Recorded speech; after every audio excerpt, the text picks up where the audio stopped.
Bismillahirrahmanirrahim. Maka Nabi Zakaria itu berdoa ketika doanya diambil dari apa yang beliau lihat dari kehidupan Maryam. Ketika Maryam itu selalu mendapatkan buah di mihrabnya. Buahnya itu merupakan bagian dari karomah yang Allah berikan kepada ibunda Maryam.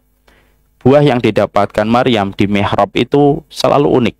Kalau musim panas, buah yang diberikan Allah kepada Maryam itu buah musim dingin. Kalau musim dingin, Allah memberikan hadiah buah dari surga dari buah-buahan musim panas. Maka Nabi Zakaria itu berdoa, "Ya Allah, Engkaulah yang memberikan rezeki buah kepada Maryam. Tetapi buah itu bukan pada masanya. Maka berikanlah kepadaku keturunan walaupun sudah tidak lagi masanya aku mendapatkan keturunan." Doa itu diucapkan Nabi Zakaria ketika beliau berusia lebih dari 100 tahun, Pak. Dan ternyata doa itu pun dikabulkan oleh Allah. Nah, inilah yang menjadikan kita semakin paham. Sebenarnya masalah kita bukan karena semata-mata ikhtiar kita kurang. Tapi mungkin doa kita yang belum mustajab. Saya agak kurang setuju kalau ada orang yang mengatakan hasil tidak mengkhianati, proses tidak mengkhianati hasil. Belum tentu, Pak. Kalau memang Allah tidak menentukan mau apa. Kalau kita sering mengatakan proses tidak mengkhianati hasil. Hasil tidak mengkhianati proses. Berarti kita menafikan bahwasanya Allah itu qadirun ala kulli syai'. Allah itu maha berkehendak. Dan salah satu kehendaknya Allah diberikan kalau doa kita mustajab. Inilah yang menjadikan kita dia paham. Berdoa itu merupakan bagian dan hajat terbesar pada kehidupan manusia. Dan sesungguhnya doa itu memberikan kepada kita seluruh perkara yang kita inginkan akan Allah berikan ketika doa kita mustajab. Tentunya kita paham inilah yang menjadikan kita meneruskan kembali kajian kita doa 40 Rabbana. Kenapa membahas doa, Ustadz? Kenapa tidak membahas sholat? Kenapa tidak membahas fikih? Ya, karena itu yang tadi saya sampaikan. Karena persoalan besar pada kehidupan kita yaitu adalah doa kita yang sekarang belum mendapatkan nyawa ilmu pada doa yang kita panjatkan. Dan akhirnya menjadi penyebab banyaknya masalah yang kita jumpai pada kehidupan. Semoga Allah senantiasa menjadikan doa kita mustajab dan semoga kita senantiasa diberikan hidayah untuk berdoa. Inni la ahmilu hammal ijabah walakinni ahmilu hammad doa. Perkataan indah Umar tidak bosan kita dengarkan ketika Umar itu mengatakan, "Aku ini tidak pernah khawatir kalau doaku belum dikabulkan oleh Allah.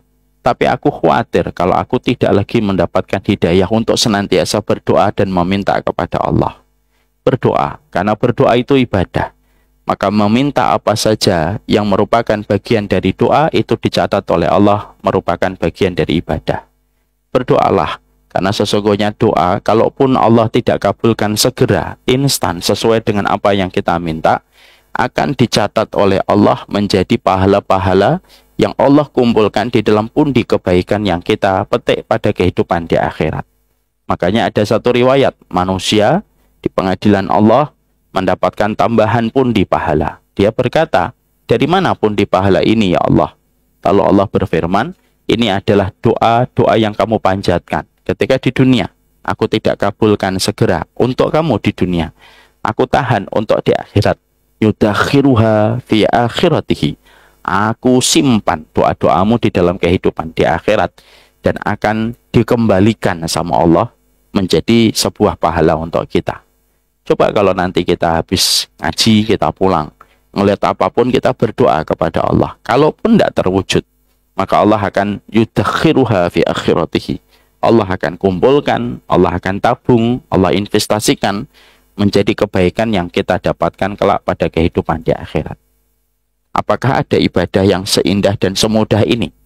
Kalau kita ingin mendapatkan pahala umroh, kita harus nunggu dari habis subuh sampai kita suruh kita mendapatkan pahala umroh. Kalau kita ingin mendapatkan pahala setiap satu hurufnya 10 kebaikan, kita membaca Al-Quran. Kalau kita ingin mendapatkan pahala yang besar, kita sedekah pagi. Biasanya ada effort yang dilakukan dan ada pengorbanan yang harus diberikan. Tapi beda dengan doa. Doa itu tinggal berucap, sembari memperbaiki niat, memperbaiki cara kita meminta. itu pun sudah merupakan doa yang Allah kembalikan menjadi pundi pahala untuk kita. Makanya kita iri kepada siapa? Bukan hanya kepada mereka yang pandai sholat, tapi kita iri kepada mereka yang tidak pernah bosan meminta kepada Allah dan berdoa kepada Allah. Iri Pak kita. Kenapa? Berarti dia tahu bahwasanya Allah lah tempat dia memiliki harapan. Makanya setan memberikan kepada kita talbis. Apa itu talbis? Talbis itu sesat, apa? Jebakan. Setan itu ngasih kita jebakan. Jebakannya itu apa? Dia berkata, seakan-akan nasihatnya baik. Mengatakan, udahlah, jangan banyak doa, malu sama Allah, dosamu banyak. Akhirnya kita yang asalnya berdoa, tidak mau berdoa. Yang asalnya kita mau meminta, merasa malu. Padahal Allah tidak pernah mengatakan kepada kita untuk malu meminta kepadanya. Berdoalah karena sesungguhnya Allah itu zat yang sangat malu kepada mereka yang berdoa. Kalau yang berdoa itu menarik tangannya dalam kondisi kosong. Semoga kita paham betapa pentingnya masalah doa dan semoga kita di masa-masa senja kita, salah satunya adalah memperbanyak doa kita kepada Allah Subhanahu wa taala. Karena Umar bin Khattab ketika beliau sudah menyadari masa senjanya datang, tidaklah Umar bin Khattab kecuali memperbanyak doa. Dan Masya Allah ya, doanya Umar bin Khattab semuanya dikabulkan oleh Allah di masa senja beliau. Beliau minta supaya dimatikan, tidak menjumpai fitnah, Allah kabulkan.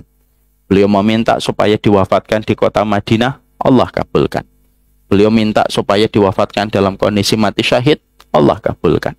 Dan itu karena rajinnya seorang Umar bin Khattab berdoa di usia senjanya, sampai beliau meninggal dunia ditusuk oleh Abu Lu'lu'ah al-Majusi. Setelah kita paham betapa pentingnya dan betapa besarnya hajat kita kepada doa untuk review dan mengulang kembali serta mengingatkan kembali, nah, tentunya kita paham doa Robbana menjadi prioritas kita. Karena doa Robbana itu unik. Karena uniknya itu kita menjumpai dan kita mendapati doa Robbana itu dimulai dari kata Ya Robbana. Ya-nya makhluf, ya-nya dihilangkan langsung oleh Allah sendiri. Langsung setiap manusia mengucapkan Robbana. Dan sesungguhnya Robbana ini diucapkan langsung oleh Allah Subhanahu wa taala dengan kata ya tanpa ada ya-nya tetapi langsung Robbana untuk menunjukkan kedekatan yang berdoa kepada yang meminta, kepada yang diminta yaitu adalah Allah. Nah, itulah doa. Ya, jadi saya ingat pula doa Robbana itu juga diajarkan langsung oleh Allah kepada Nabi Adam itu ya dengan Robbana zalamna anfusana, itu yang mengajarkan langsung dari Allah. Jadi ada sebuah peristiwa, saya sampaikan sedikit. Jadi ada sebuah peristiwa Bapak dan Ibu. Ketika Nabi Adam akan diturunkan dari surga bersama dengan Hawa setelah memakan buah yang diharamkan oleh Allah, pada saat itu Allah itu menginterogasi. Allah itu menginterogasi Nabi Adam dan Hawa. Wahai Adam, kenapa kamu makan buah yang aku haramkan bersama dengan Hawa? Nah, maka pada saat itu tampillah Nabi Adam untuk menjawab. Ya, ini menjadi pelajaran untuk kita ya Pak. Kalau ada masalah, yang harusnya ngomong itu suami, jangan perempuan. Kadang-kadang kita mendapati ada satu masalah yang rocos perempuan, laki-lakinya malah diam. Nah, itu tidak benar kalau kita lihat pada kisahnya Nabi Adam. Nabi Adam itu ketika ditanya, hei Adam, kenapa kamu makan buah yang aku haramkan bersama dengan Hawa? Nah, di sini ada sebuah jawaban indah dari Nabi Adam kepada Rasulullah, kepada Allah. Ma dzanantu anna ahadan yahlifu bika kadziban. Ya Allah, saya itu tidak pernah nyangka ada orang yang tega menyebut namamu untuk berdusta. Karena pada saat itu iblis menggoda Adam untuk memakan buah ini sembari dia bersumpah atas nama Allah. Saya itu tidak pernah nyangka ya Allah. Saya kira orang tuh kalau mencatat namamu itu dia pasti tahu namamu itu agung dan tidak dipakai untuk berdusta. Nah, makanya kalau ada orang manusia bersumpah atas nama Allah dia berdusta ya persis sebagaimana iblis. Dan itu yang dikatakan oleh Nabi Adam. Dan Nabi Adam ketika menjawab itu, Allah itu merahmati. Allah itu sayang sama Adam. Tapi bagaimanapun prosedur hukuman tetap harus dijalankan. Maka ibarat kata dan ilustrasinya, seakan-akan Nabi Adam, seakan-akan Allah itu mengatakan, ya, saya tahu kamu ditipu, wahai Adam, tapi bagaimanapun hukuman tetap harus jalan. Tapi sebelum turun, Allah itu ngasih sangu, Pak. Ngasih uang saku kepada Adam. Uang sakunya apa? Uang sakunya bukan kekuatan, super. Sebagaimana Superman. Uang sakunya kepada Nabi Adam itu bukanlah uang yang banyak, yang bisa mendapatkan apa yang dia mau. Enggak. Tapi Allah memberikan uang saku, modal kepada Nabi Adam, supaya Nabi Adam itu bisa balik ke surga itu dengan mengajarkan sebuah doa. Rabbana dzalamna anfusana. Itu dari Allah. Makanya itulah maksud dari ayat Allah. Fatalaqa Adamu min rabbih kalimatin fataba alaihi. Allah itu, Nabi Adam itu menerima kalimat dari Allah. Ya, yang Allah akhirnya menerima taubatnya Nabi Adam. Apa kalimat yang Allah terima? Apa kalimat yang Nabi Adam terima dari Allah? Rabbana dzalamna anfusana itu. Dan itu menunjukkan betapa kalimat Rabbana itu merupakan kalimat yang diajarkan langsung oleh Allah. Sekarang mari kita buka surat Al-Baqarah 286. Bagi bapak-bapak yang tidak membawa buku, silahkan dibuka surat Al-Baqarah 286.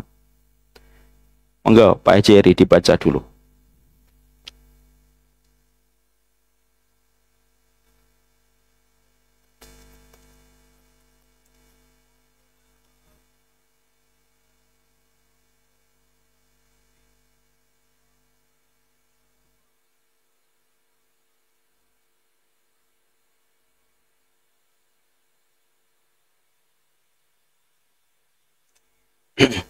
Ya.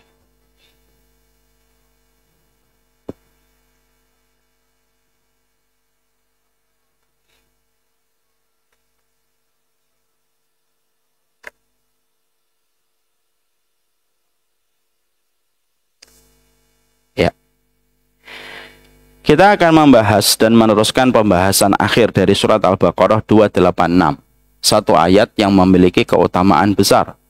Satu ayat bersama dengan ayat 285 yang apabila kita baca ketika di waktu malam, lalu kita malam itu tertidur dan tidak melaksanakan sholat malam dan sholat tahajud, tapi kita melazimi dua ayat yang terakhir pada surat Al-Baqarah, maka pahalanya sama dengan mereka yang melaksanakan sholat tahajud ketika mereka terlewatkan. Ini memiliki keutamaan yang sangat besar dan sudah kita bahas. Setelah kita kemarin membahas Rabbana wala tuhammilna ma la taqata lana bih. Ya Allah, janganlah engkau bebankan atau engkau pikulkan kepada kami beban yang kami tidak sanggup memikulnya. Ini sudah kita bahas. Kita menuju kepada kata dan kalimat setelahnya. Wa'fu anna waghfir lana warhamna. Jadi setelah kita menyatakan kepada Allah bahwasanya kita meminta kepada Allah supaya Allah tidak memikulkan beban ujian yang tidak memikulkan beban ujian kecuali sesuai dengan kemampuan kita. Tentunya kita tahu betul di antara beban yang Allah berikan kepada kita, banyak sekali beban yang tidak terselesaikan dengan benar dan baik oleh kita. Ada beban ujian yang kita tidak mampu menyelesaikan dengan utuh. Ada beban ujian yang ternyata kita salah di dalam pengamalan ilmunya. Ada beban ujian yang ketika kita menyikapinya di awal-awal kita sempat goncang dan lain sebagainya. Karena kondisi manusia ketika mereka mendapatkan beban ujian itu, manusia itu beragam. Dan tidak setiap manusia itu mereka ketika menyelesaikan beban ujian yang Allah pikulkan itu terselesaikan dengan baik. Karena kita mengetahui betul ada banyak sekali beban ujian yang Allah timpakan kepada kita, kurang maksimal kita menyelesaikan setiap beban ujian itu, ataupun terkadang tidak disertai dengan ilmu yang sempurna di dalam kita menyelesaikan beban ujian itu, maka kalimat setelahnya itu adalah wa'fu anna waghfir lana warhamna. Ini 3 kata. Ini sebenarnya satu kesatuan, Pak, yang harusnya kalau kita bertobat kepada Allah tidak dipisahkan. Sekarang mari kita bedakan fungsinya. Apa itu wa'fu anna, waghfir lana, warhamna? Kenapa kok bergandengan terus? Dan ini pula gandengan yang kita pakai kalau kita menyolatkan orang yang meninggal dunia. Maka akhirnya kita akan mendapati perjumpaan dari perkataan para ulama. Para ulama itu mengatakan, arti dari wa'fu anna itu artinya adalah semoga dosa kami dihapus oleh Allah. Jadi semoga dosa kita itu dihapus oleh Allah. Itu artinya maafkan. Jadi artinya ketika kita melakukan sebuah dosa, lalu dosa itu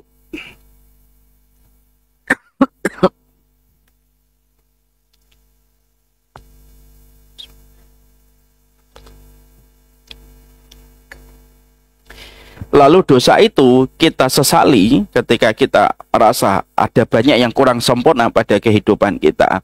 Jangan hanya mengatakan ampuni ya Allah, tapi yang pertama kali kita ucapkan sebagai bentuk adab kita kepada Allah, maafkan saya dulu, maafkan saya.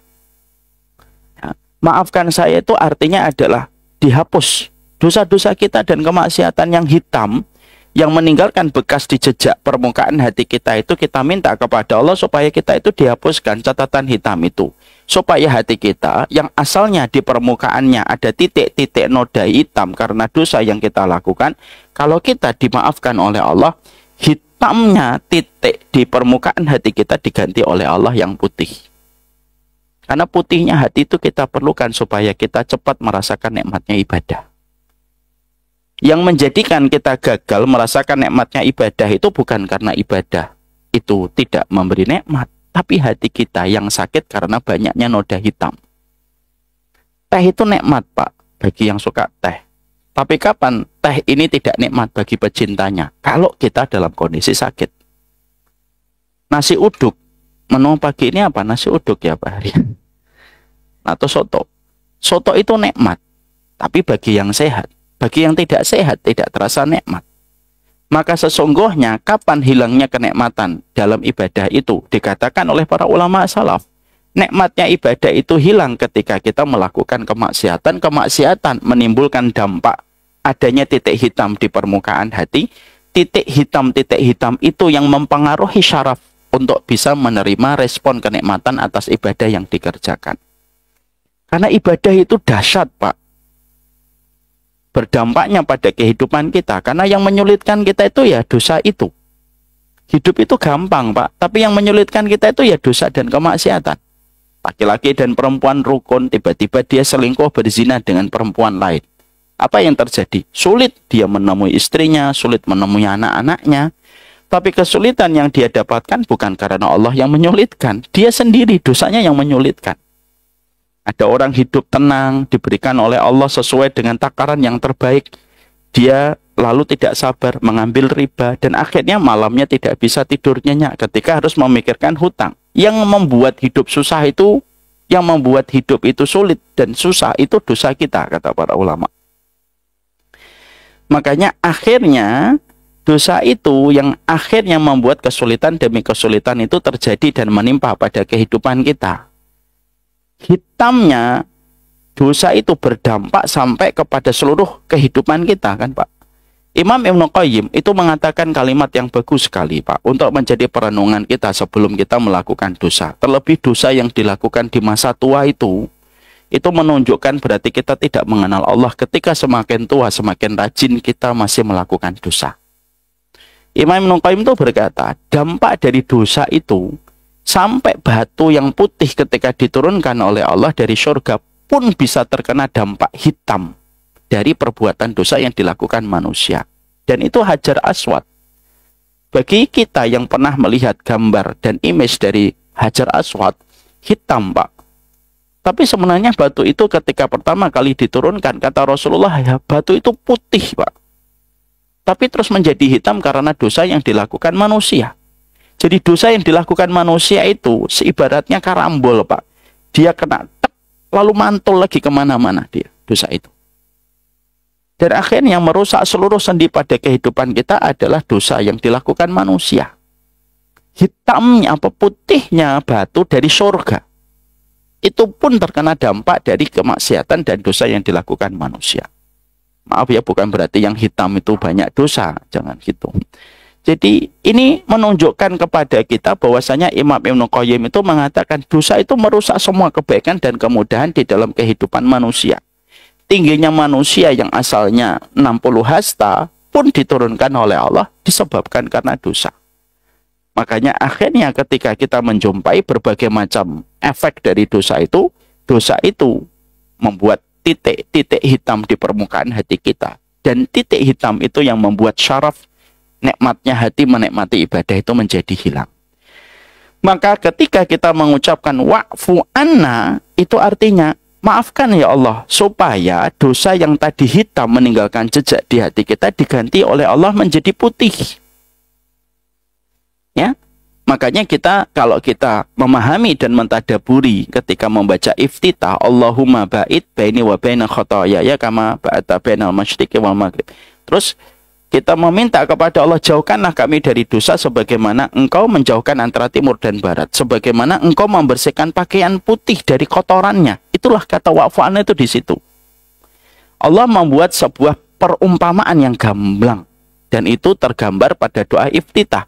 Ya Allah, bersihkanlah kami dari dosa sebagaimana Engkau membersihkan pakaian putih dari kotorannya. Maka sesungguhnya fungsinya kalau kita berdoa wa'fu anni, itu artinya apa? Supaya hitamnya permukaan hati menjadi putih kembali sebagaimana baju yang putih ketika disucikan dan dibersihkan kembali.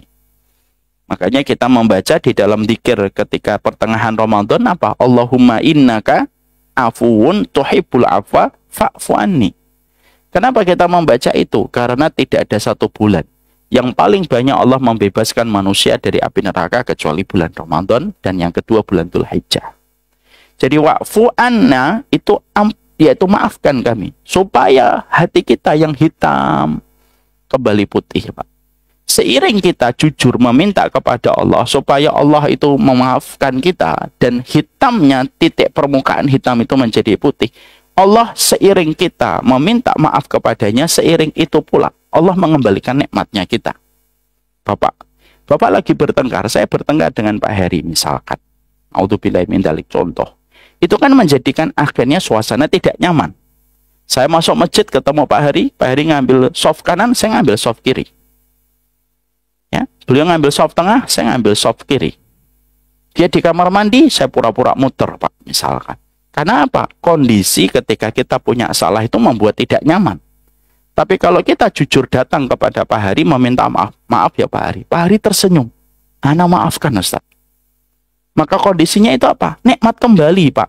Makan bisa nikmat kembali, ngobrol bisa nikmat kembali, interaksi menjadi hangat kembali. Kenapa? Ketika kata maaf itu sudah diberikan. Bapak dan ibu, suami istri, ketika bertengkar, kita menghadapi suasana yang tidak nyaman di dalam rumah. Mau makan jadi nggak enak. Di dalam kamar, istri kita lewat, semuanya diam, tidak bertegur sapa. Kita kadang mengatakan sama anak kita, tuh ngomong sama ibumu. Nah itu berarti kita lagi bertengkar. Istri kita ngomong, tuh ngomong sama bapakmu tuh. Nah, itu berarti kita lagi bertengkar. Kondisinya itu nggak enak, Pak. Tapi ketika kita akhirnya, bismillah lah, memang saya itu tugasnya memaafkan istri. Kita akhirnya melembut kepada istri kita, dan istri lebih melembut kepada kita. Dimulai dengan kata, maafin saya ya Bi, atau maafin saya ya Bu. Lalu akhirnya pelukan, akhirnya suasana yang tadi tidak enak menjadi enak kembali. Makan megono lagi di depan, ya, makan lagi nasi uduk, makan bubur, menjadi enak kembali. Kapan? Kalau maaf itu sudah diberikan, Pak. Yang membuat tidak nyaman hubungan kita sama Allah itu bukan Allah yang nggak sayang sama kita. Kita yang membuat barrier, membuat penghalang antara kita dengan Allah ketika dosa itu nggak minta dimaafkan sama Allah. Makanya ada seorang ulama salaf namanya Sa'id bin Musayyib. Beliau mengatakan, aku kalau melakukan dosa, aku tebus dengan melakukan 100.000 kali istighfar setiap satu dosa. Itu menunjukkan kepada kita, kenyamanan itu kita dapatkan tepat ketika kita banyak minta maaf sama Allah. Nah makanya, kalau hidup kita terasa resah, gelisah, kan banyak orang hari ini merasa resah, gelisah, tapi tidak tahu apa yang membuatnya gelisah.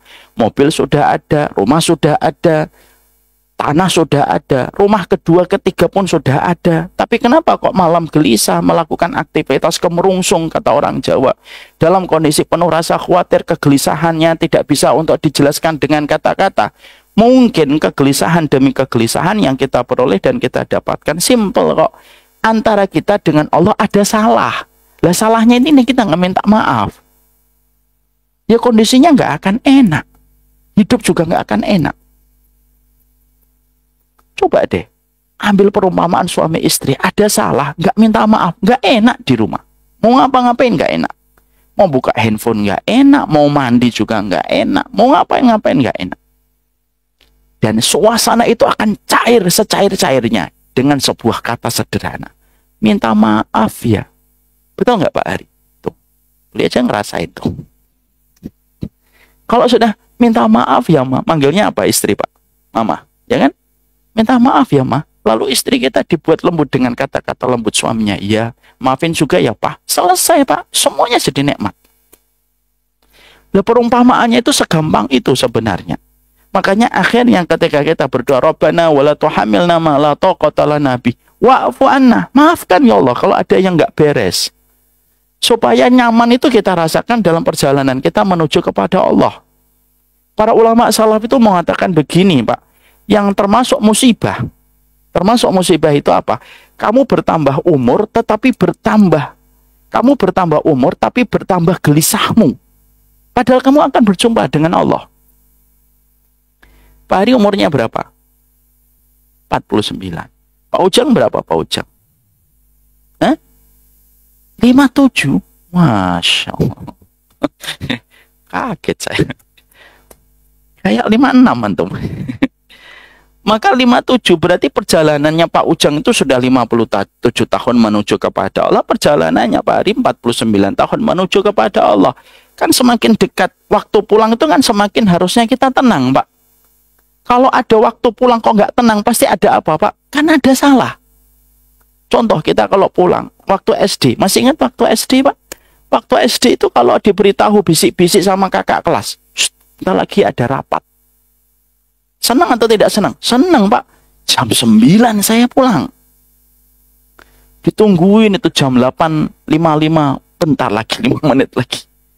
Lalu jam 9 betul, jarosnya, belnya, sekolahan, senang Pak kita pulang. Tapi kalau ada orang pulang pagi, jam 9 dia sedih. Kenapa? Pasti ada salah dia dengan bapak ibunya. Makanya pulang itu jadi nggak senang. Maka itulah yang menjadikan kita paham. Orang itu kalau semakin tua harusnya semakin tenang. Kenapa? Hari perjumpaan telah dekat. Pulangnya itu telah dekat. Nah, kalau ada di antara manusia, di usia senjanya di atas 40 tahun, kok dia gelisah. Dan kegelisahan itu nggak bisa dijelaskan, Pak. Maaf ya. Orang gelisah itu tidak semua dijelaskan. Imam Ibnu Qayyim berkata, tidak semua kegelisahan itu bisa dijelaskan. Makanya di dalam Islam ada namanya hamun, ada namanya hazanun. Hamun itu kegelisahan dari masa lalu, hazanun kegelisahan di masa mendatang. Tapi kadang-kadang tidak bisa dijelaskan. Kenapa sih Pak gelisah? Uang ada, rumah ada, anak sehat, kok gelisah? Saya nggak bisa ngomong kenapa gelisah. Itu namanya hamun dan hazanun. Dan itu biasanya di para ulama akhirnya dibedah. Itu disebabkan apa? Kita tidak minta maaf sama Allah. Kondisi jadi nggak enak. Dan itu yang harus kita pahami. Kenapa kita mengatakan wa'fu anna? Sama ini kalau kita mensolati orang ketika meninggal dunia. Ya, Allahumma firlahu warhamu wa'afihi wa'fu anhu. Ada kata wa'afihi wa'fu anhu. Maafkan ya Allah, hapus dosanya supaya dia ketika di alam barzah itu tenang. Kenapa? Doa yang hidup ketika meminta sama Allah supaya dia dimaafkan sama Allah. Jadi tenang dia menghadap kepada Allah. Hari pulangnya itu menyenangkan. Ya? Jadi kalau misalkan ada orang pagi-pagi dibentak-bentak sama ibunya sekolah dia nangis terus malas pulang. Tiba-tiba jam 11 ibunya nelpon. Maafin mama ya nak, tadi pagi marah-marah lagi capek mama. Akhirnya yang tadi malas pulang jadi senang untuk pulang. Siap mah, nggak apa-apa, saya tetap akan pulang kok. Senang dia pulangnya. Dan itulah sederhananya kalau kita memahami kata wa'fu anna. Maafkan ya Allah, yang hitam-hitam ini jadi putih. Kalau hitam jadi putih enak. Pakaian putih Pak. Bapak kalau suka pakaian putih, orang yang suka pakaian putih, biasanya apa? Merasa tidak nyaman pakai pakaian putih. Kalau sudah ada nodanya, nggak enak rasanya. Gak nyaman, apalagi kalau bagian leher ini sudah hitam gitu. Walaupun disetrika, tapi kalau nodanya masih ada, mau nggak kita pakai? Nggak mau Pak, walaupun pembantu kita sudah saya setrika, sudah saya kasih pengharum. Tapi kalau hitamnya masih ada, nggak nyaman dipakai pakaian putih itu. Kapan pakaian putih itu nanti terasa nyaman untuk kita pakai? Ketika nodanya sudah dikucek, hilang. Enak pakai pakaian putih. Akhirnya apa? Akhirnya pakaian putih itu terasa nikmat. Itu yang Allah pilih ketika Allah mengajarkan kepada nabinya untuk mengajarkan kepada kita. Bersihkanlah dosa saya, maafkan sebagaimana engkau membersihkan pakaian putih dari kotorannya. Karena pakaian putih yang bersih itu selalu menjadi pilihan bagi setiap orang yang suka warna putih.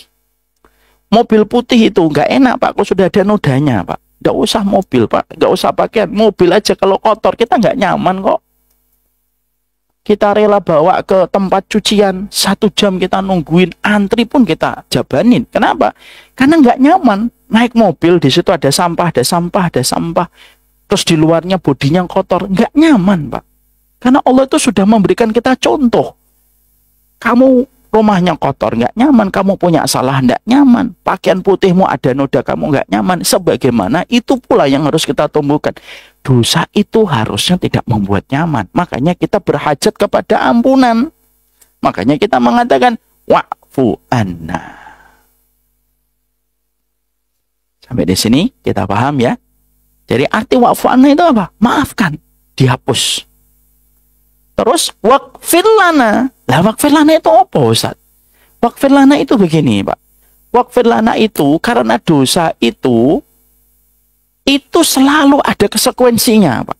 Jadi jangan dikira dosa itu tidak ada konsekuensinya. Enak, betul. Setiap dosa pasti ada konsekuensinya. Tidak ada dosa yang tidak ada konsekuensi. Sebagaimana ketaatan itu pasti ada konsekuensinya. Makanya kita tidak boleh merasa aman dari hukuman Allah. Karena dosa yang kita lakukan itu selalu mengundang ancaman hukuman dari Allah. Makanya inilah yang menjadikan kita akhirnya memahami surat Al-A'raf ayat yang ke-99. Dibaca Pak Heri. Surat Al-A'raf 99.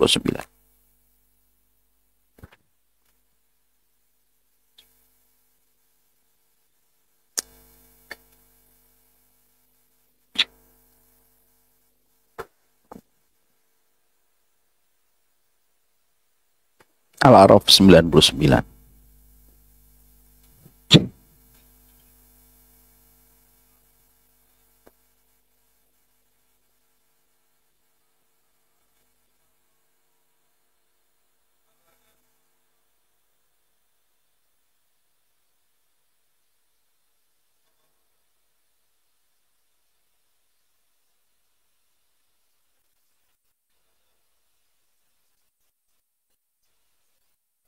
Ya. Ini Pak, nanti kalau kita membaca tafsirnya itu simpel dan sederhana. Dosa itu selalu ada bayangan hukuman dari Allah. Kita kerja di perusahaan, kita melakukan kesalahan dan kesalahan itu kalau berat ada SP1, SP2 sampai SP3. Sama Pak. Salah satu di antara kelalaian manusia hari ini, dia itu ketika tenang melakukan dosa itu kenapa? Karena dia merasa bahwasanya Allah itu tidak akan memberikan konsekuensi. Tidak bisa. Hidup itu pilihan dan setiap pilihan itu ada konsekuensinya.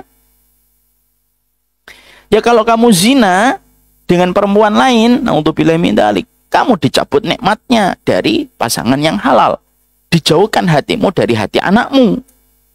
Itu konsekuensi, Pak. Kalau urusan makan ada konsekuensinya, urusan minum ada konsekuensinya, urusan dosa pun ada konsekuensinya. Maka Allah itu menggunakan kalimat pertanyaan pada surat Al-A'raf 99. Emang kamu merasa aman gitu dari hukumanku? Tidak ada yang merasa aman dari hukumanku kecuali orang-orang yang merugi.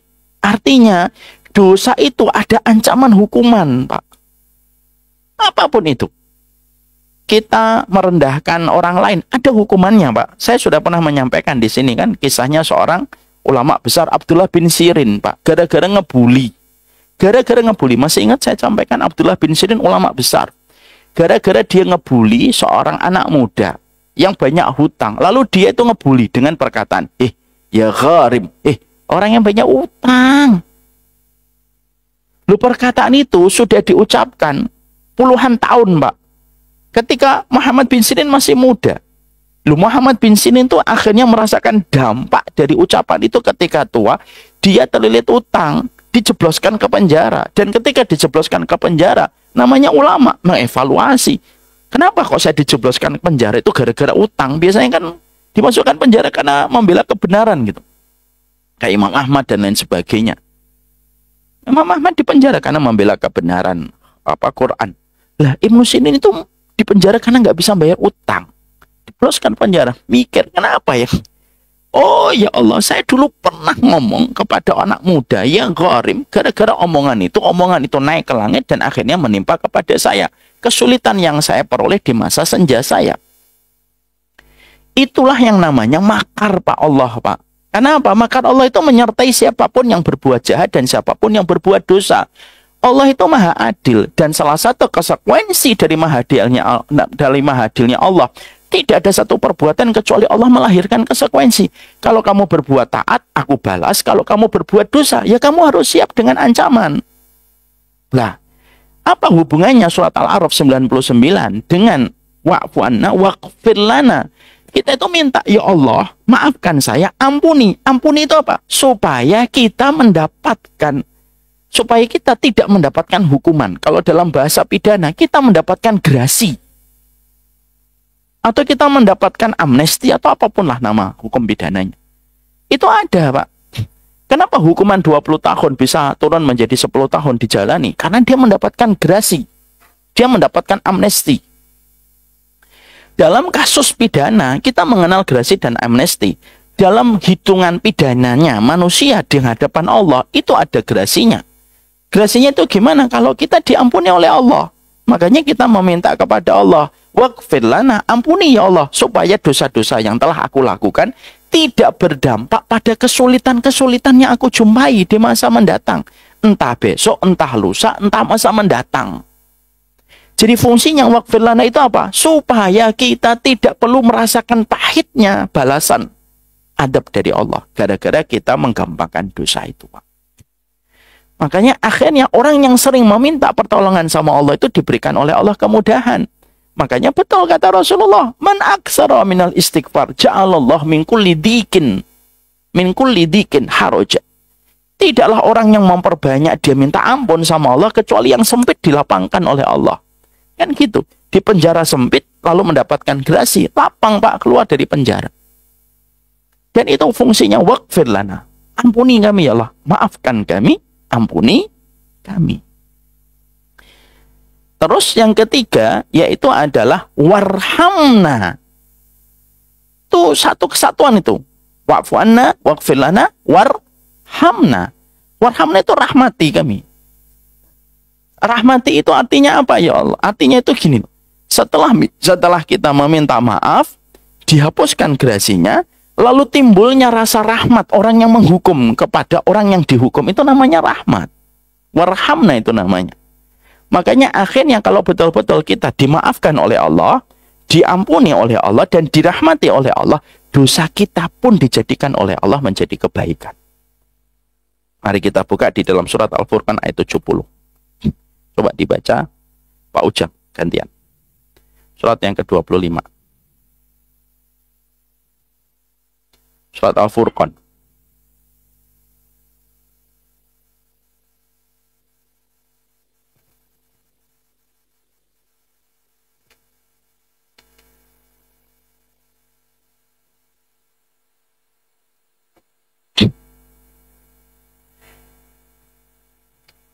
Illa man taba wa amana wa amila salihan fa ulaika yubadilullah sayyiatihim hasanat. Minasyaitonirrajim. Bismillahirrahmanirrahim.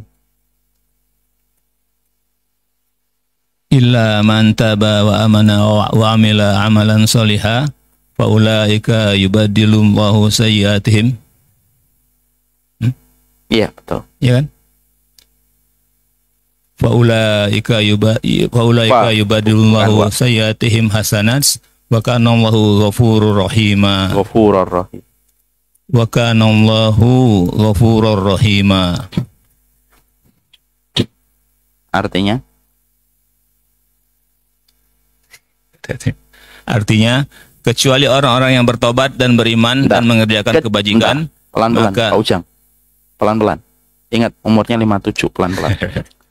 Kecuali orang-orang yang bertobat. Dulu.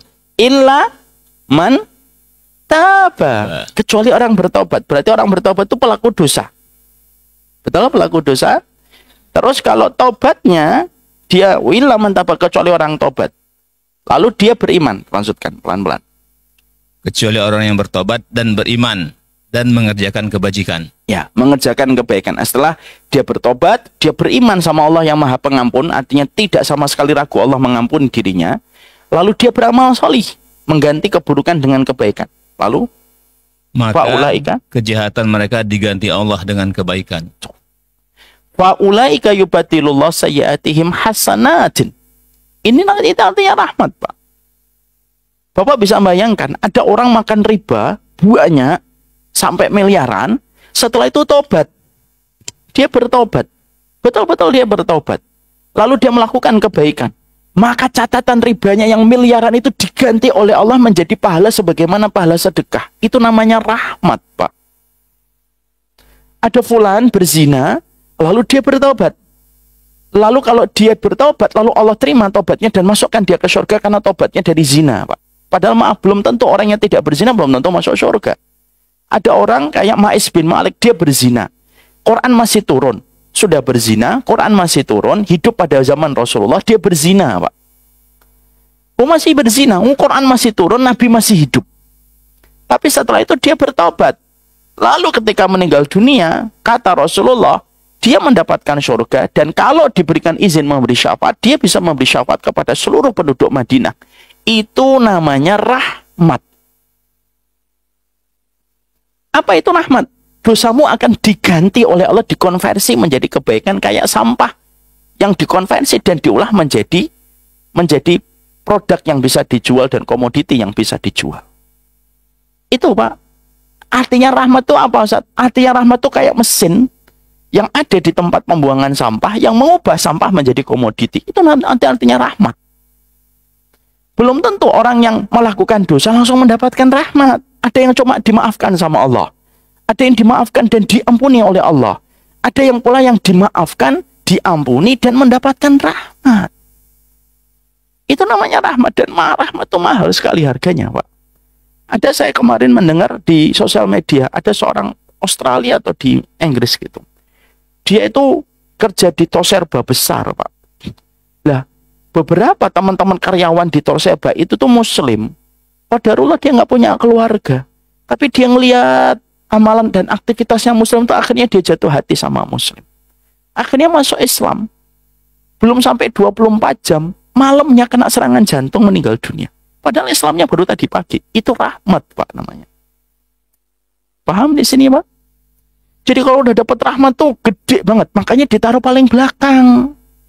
Kenapa nggak ditaruh di paling awal, Ustaz? Langsung warhamna wa'fu anna waghfir lana. Nggak gitu kaedahnya.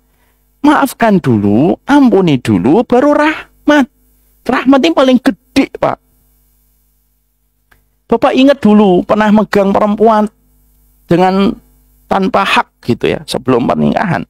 Lalu kita bertobat, dan betul-betul kita bertobat, minta maaf, minta diampuni, dan minta rahmat. Maka semua catatan dosa hitam yang pernah dicatatkan oleh malaikat Atid, itu langsung diganti, dipindah ke malaikat Raqib. Jadi ada yang namanya perpindahan dosa menjadi sebuah kebaikan. Makanya Allah menyatakan, faulaika yubaddilullah. Yubaddil itu dari kata badala, yubaddilu, diganti langsung oleh Allah. Sayyiatihim, seluruh keburukan itu menjadi apa? Hasanat. Yang menarik adalah sayyiat disebut dalam bentuk plural, hasanat disebutkan dalam bentuk plural, Pak. Sayyiat itu dosanya banyak, digantinya apa? Bukan dengan hasanah. Enggak, Allah nggak menyebut hasanah. Sebagaimana dosamu banyak, digantinya dengan kebaikan yang banyak. Makanya sayyiat itu jamak taksir, hasanat itu jamak taksir. Kalau kata Imam Ibnu Katsir. Dan ini puncak rahmat, Pak. Makanya akhirnya kenapa kita berdoa, Rabbana Allahumma rahmataka arju fala takilni ila nafsi tarfatainin. Rahmatmu yang aku harapkan. Lah, rahmat dalam konteks pendosa itu apa? Kalau kamu pendosa, kok dapat rahmat, dosamu itu diganti oleh Allah menjadi sebuah kebaikan. Berdasarkan jumlah banyaknya dosamu, berdasarkan gantinya sebanyak jumlah dari dosamu itu. Seimbang, Pak. Beda dengan sampah ya, Pak. Kalau tadi kan kita ambilkan ilustrasi aja. Sampah, kita mengelola saat misalkan 10 kg, Yang bisa dijadikan komoditinya tidak 10 kg, paling-paling 1 kg. Kalau ditimbang komoditi yang bisa dijual dari sampah. Kalau di sini, enggak Pak. Dia seimbang dia. Hasanatmu, sayiatmu berapa? Sayiatmu itu keburukanmu berapa? 200. Maka digantinya hasanatnya pun 200. Kapan? Kalau dapat rahmat. Makanya akhirnya nanti di akhirat kalau sudah dapat rahmat, dosa kita ditutupi Pak sama Allah. Kan ada orang yang Allah ceritakan, yang Rasulullah sampaikan ceritanya begini. Ada orang melakukan dosa, dipanggil sama Allah, ditutup sama Allah menjadi ruang privasi antara Allah dengan fulan itu. Ini dosamu, dia memandang dosanya sepanjang mata. Betul ya Allah, itu dosa saya. Betul nggak ini dosamu? Dosa saya ya Allah. Ya sudah, karena kamu sudah aku ampuni, aku maafkan, aku ampuni, aku rahmati. Dosanya itu lalu dirubah oleh Allah menjadi kebaikan. Itu namanya rahmat. Makanya nikmat Pak kalau kita berdoa, wa'fu anna, waghfir lana, warhamna. Yang selama ini kita cuma amin, amin. Tapi kita nggak ngerti posisi masing-masing dan maknanya. Akhirnya disitulah kita mengerti. Wa'fu anna artinya apa, waghfir lana artinya apa, warhamna itu artinya apa. Pak Ujang paham? Udah lah 57 masa nggak paham ya. Maka akhirnya disitulah yang menjadikan kita memahami. Wa'fu anna, waghfir lana, warhamna. Anta maulana fangsurna alal qaumil kafirin. Nah, inilah menjadi pembahasan kita pekan depan kalau tidak ada udzur. Kalau tidak ada udzur insyaallah kita lanjutkan anta maulana fangsurna alal qaumil kafirin. Barakallahu fikum. Ini yang dapat kita sampaikan. Kita sudah semakin paham setiap letak-letak dari ayat-ayat itu. Indahnya ilmu Pak, meluruskan yang bengkok, memberikan cahaya pada apa yang tidak kita ketahui. Makanya betul Allah itu kalau menginginkan kita baik itu simpel. Allah jadikan kamu paham. Inilah nikmatnya kita kalau diinginkan oleh Allah dalam kebaikan. Ini yang dapat kita sampaikan. Semoga Allah memberikan keberkahan di dalam setiap urusan kehidupan kita insya Allah. Semoga yang memiliki hutang Allah bayarkan hutangnya. Semoga yang masih terlilit riba Allah hentaskan dia dari riba itu. Dan semoga dia dimaafkan, diampuni, dan dirahmati oleh Allah.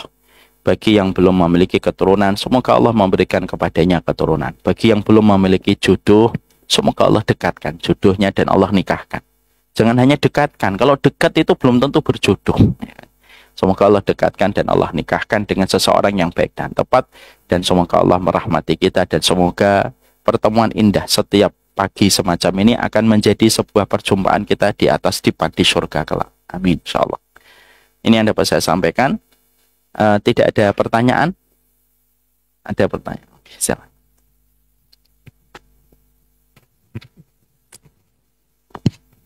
Bismillahirrahmanirrahim. Assalamualaikum warahmatullahi wabarakatuh. Ingin bertanya Ustadz terkait ayat terakhir yang tadi disampaikan Al-Furqan ayat 70. Ya. Bahasanya juga kalau di negeri kita sendiri banyak juga yang ternyata perbuatan dosa itu dibarengi dengan kebaikan. Ya. Itu loh, banyak. Saya kebetulan ada di Bandar Lampung, jadi kemarin juga pernah ada kepala daerah yang hampir sudah menjadi kepala daerah, menyuruh semua ASN-nya untuk melaksanakan sholat berjamaah di masjid, itikaf di masjid, tapi juga melakukan hal yang tidak baik gitu loh. Nah itu ketika hal yang seperti itu berjalan berbarengan gitu loh itu konsekuensinya seperti apa? Ya. Kalau di sini kan bertobat, terus kemudian Allah beri kebaikan, terus orang itu melakukan kebajikan. Ya, begitu. Terima kasih. Wassalamualaikum warahmatullahi wabarakatuh. Yang pertama, Pak, kaidah kita melakukan ketaatan itu adalah tidak mencampurkan kebaikan dan keburukan di satu tempat di waktu yang bersamaan. Wala talbisul haqqa bil batil wa antum ta'lamun. Jangan mencampurkan antara kebenaran dan kebatilan. Apalagi dengan sebuah niatan bahwasanya dia melakukan kejahatan lalu dia langsung berniat melakukan kebaikan supaya dengan kebaikan yang dia niatkan itu untuk langsung menghapuskan jejak dari sebuah dosa yang dia kerjakan. Contoh, dia niat nih, ada beberapa contoh Pak, orang Saudi dulu. Ini yang ngomong bukan saya, Syekh. Orang-orang Saudi itu punya gaya kehidupan semacam ini.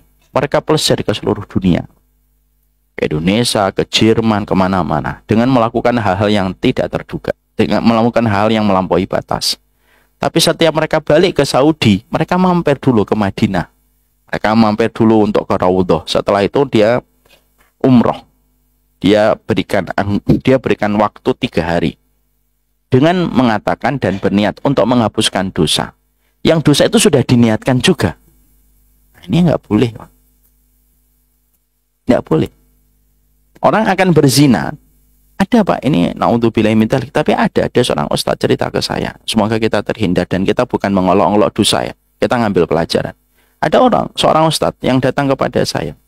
Ada orang yang dia itu kalau sedekah, tapi niatnya sudah zina duluan.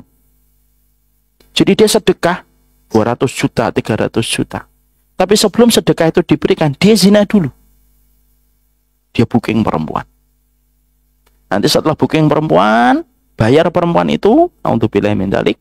Setelah itu dia sedekah transfer 200-300 juta. Lalu dengan itu dia merasa sudah terhapus. Apa yang kita harus khawatirkan, Pak? Ini namanya merasa aman dari hukuman Allah. Afa aminu makrallah. Emang kamu merasa aman dari hukuman Allah? Dan ini yang menjadikan kita paham. Ini hubungan transaksional, Pak. Ya sudah, nanti dosa gampang lah, nanti saya sedekah. Itu yang tidak boleh, Pak. Kapan kita menerapkan kaidah wa'ad bi'isayyi'atal hasanata tamhuha? Ikutilah perbuatan yang buruk dengan perbuatan baik. Ya ketika kita betul-betul sudah menahan diri dari perbuatan buruk, tapi akhirnya kita tergelincir juga dengan perbuatan buruk. Kalau akhirnya timbul penyesalan karena sudah menahan diri tapi tetap tergelincir, sudah ikuti dengan perbuatan baik. Tapi bukan sesuatu yang sudah direkayasa dan disetting dari awal sebelumnya. Nggak boleh, Pak. Ada seorang wanita cerita, dia berzina gara-gara rayu maut laki-lakinya. Laki-lakinya itu ngaji. Kita nggak menghinakan, tapi kita ngambil ibrah. Laki-lakinya itu ngaji. Dan anehnya, perempuan itu mengatakan, setiap dia merayu saya untuk melakukan perzinahan, dia selalu berkata, Allah Maha Pengampun. Dibuka jilbab. Nah, ini nggak boleh, Pak. Ya, tentunya kita berlindung diri dan kita tetap mendoakan. Ya, semoga diampuni oleh Allah. Ya, karena kita menghina dosa orang kan kita khawatir akan terkena dosa itu diujikan kepada kita. Tapi itu menjadi sebuah ilmu serta hikmah bagi kita. Tidak bisa semacam. Banyak koruptor yang mereka ketika mengambil uang haram, mereka tuh sudah punya niat. Ambilnya 2 miliar. Nanti untuk anak yatimnya 1 miliar. Cari dia panti asuhan. 1 miliar. 1 miliarnya dikantongi. Nah, dia tenang. Kenapa? Kan saya ngambil 2 miliar. Lalu saya sedekahkan 1 miliar. 1 miliar itu akan menghapus 1 miliar yang saya kantongi. Dia lupa. Innallaha thayyibun wa la yaqbalu illa thayyiban. Allah itu baik. Nggak mungkin nerima yang nggak baik. Allah itu baik dan nerima pasti yang baik. Tidak menerima yang tidak baik. Nah, itulah pintar-pintarnya setan, Pak. Dan setan itu berkolaborasi dengan hawa nafsu. Semoga Allah jaga kita. Saya ingatkan kembali ya Pak, untuk saya. Kalau kita melihat ada saudara kita melakukan dosa, kalaupun kita menceritakan kembali, bukan untuk mengolok-ngoloknya, tapi mengambil pelajaran darinya. Karena kalau kita sudah mengolok-ngolok dosa orang, kita tidak akan dimatikan oleh Allah sampai kita diuji dengan dosa yang sama dan belum tentu kita selamat. Allah alam bisa. Ada lagi? Ujang? Ya Ustaz, kaidah sebaliknya. Kaidah bahwa apa, Pak? Setiap perbuatan buruk itu akan menghapus perbuatan baik. Sebagaimana api membakar jerami gitu. Ini dosa-dosa pahala yang perbuatan baik itu akan berguguran. Ini apakah berlaku untuk dosa yang sekufu lah, selevel dengan perbuatan baik tersebut atau bagaimana Ustaz? semua taubat selama dilakukan dengan proses yang benar, diilmui dalam proses taubatnya, dengan kejujuran kepada Allah, tidak ada yang tidak diampuni oleh Allah, Pak. Umar bin Khattab itu dosanya apalagi yang lebih besar daripada dosanya Umar bin Khattab? Beliau melakukan syirik. Ada dosa lebih besar dari syirik? Tidak ada. Ada banyak saudara kita yang masuk Islam di Masjid Baitur Rahman, betul? Ketika kita tanya agamanya apa? Agama ini, agama ini, agama ini sebelumnya. Dia bersyahadat. Ada nggak dosa yang lebih besar daripada kesyirikan? Nggak ada. Diampuni atau tidak? Kalau dia betul-betul bertobat, diampuni, Pak Ujang. Insya Allah diampuni. Selama betul-betul prosesnya benar. Tentunya kita harus paham, Allah itu mengajarkan kepada kita, tobat itu dua. Taubatus shadiqin wa taubatul kadzibin. Tobatnya orang yang jujur dan tobatnya orang yang pendusta. Tinggal itu aja kita mengilmuinya supaya perjalanan tobat kita maksimal dan sempurna. Paham, Pak Ujang? Mana? Agak terbalik, Ustaz. Maksud saya perbuatan buruk yang perbuatan maksiat yang menghapus dosa-dosa, menghapus pahala perbuatan. Oh, itu. Ya, ada. Baik. Dosa itu ada dua secara sederhana dari tinjauan apa yang ditanyakan sama Pak Ujang. Ada dosa yang sifat dari dosa itu hanya mendatangkan keburukan, tapi tidak ada konsekuensi lagi setelah itu. Ada dosa yang kedua. Dosa yang kedua itu konsekuensinya apa? Menghilangkan kebaikan yang telah kita lakukan. Jadi pemadam pahala. Apa dosa-dosa yang menjadi bagian dari spesifikasi pemadam pahala?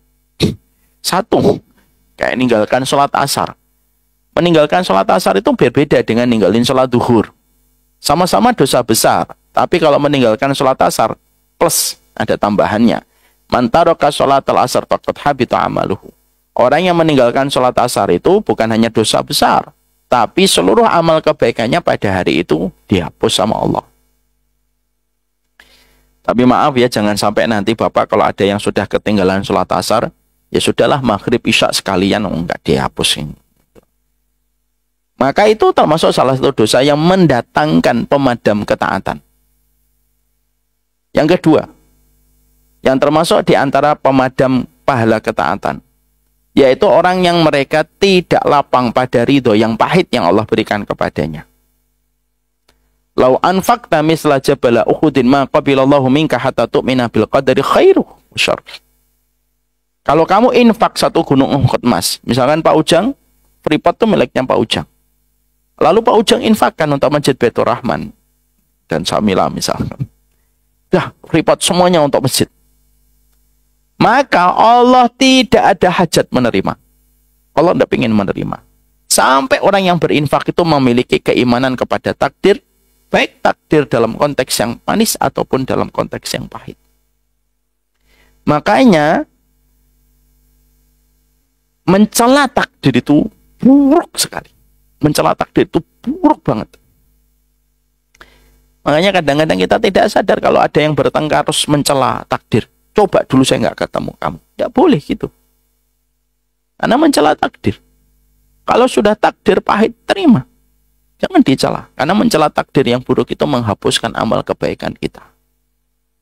Yang ketiga, orang yang hobinya melakukan dosa, di saat dia meninggalkan dosa itu bukan karena Allah, tapi karena pandangan manusia.